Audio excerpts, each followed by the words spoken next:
So, I believe that blindly trusting at the outset is naive and unfair to oneself. If you see a medicine and take it immediately, you're essentially turning yourself into a test subject.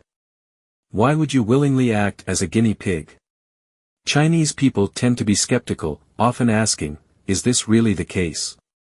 We are highly suspicious. However, from another perspective, this reflects our heightened sense of vigilance, a significant advantage. Suspicion and vigilance might seem contradictory, but they are actually two sides of the same coin. I suggest everyone be particularly cautious when speaking in Chinese society.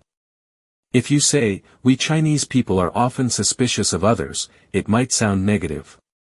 But if you say, we Chinese people are highly vigilant, it leaves a more positive impression.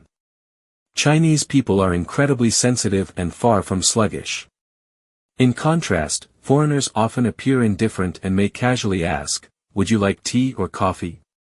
Meanwhile, we might overanalyze such a question due to our heightened sensitivity, sometimes even leading to misunderstandings. Take the phrase, chat about, as an example. Nowadays, people like to say, let's chat about it. However, saying, chat, may imply that the matter is not mature or formal enough. Using, discuss, or, present, sounds more appropriate. Yet, if you say, teach, it could evoke resentment, as people might think, what qualifies you to teach me? This is especially true for some individuals returning from abroad who enjoy saying, I want to teach everyone something. In our cultural context, this can be off-putting. Language carries power, every word can trigger different emotional reactions.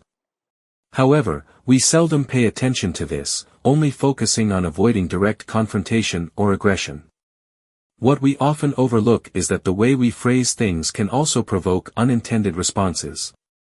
This is why Chinese people emphasize, be cautious and deliberate in your speech. Choose your words carefully.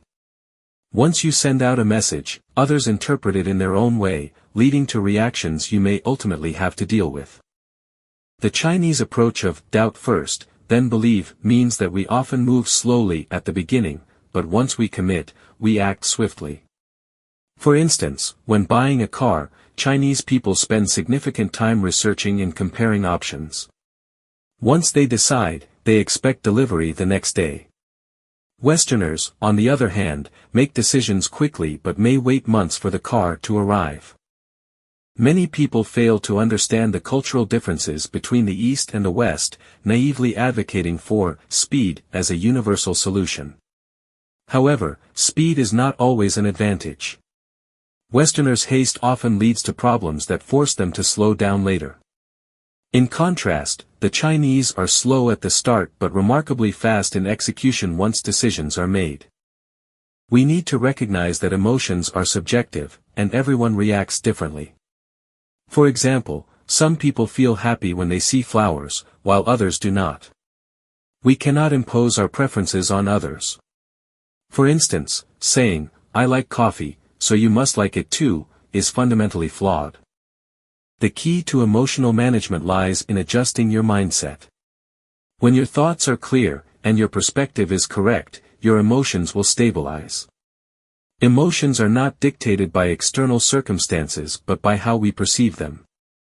We must become the masters of our emotions rather than being controlled by them. Let me give you an example.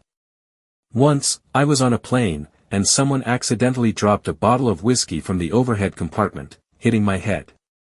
Most people would have caused a scene, but I simply touched my head and thought, luckily, it didn't break. This adjustment in mindset allowed the situation to resolve peacefully. Similarly, some people use unhealthy methods to cope with stress, such as drug abuse, excessive drinking, or inappropriate behavior. These are ineffective and harmful ways of managing emotions. The only effective solution is to adjust your mindset. Once your mindset changes, your emotions will change, and your overall state will improve. In conclusion, our struggles often don't stem from external circumstances but from how we perceive them.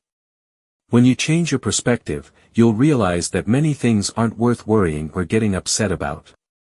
With the right mindset, your emotions will stabilize, and life will become more harmonious.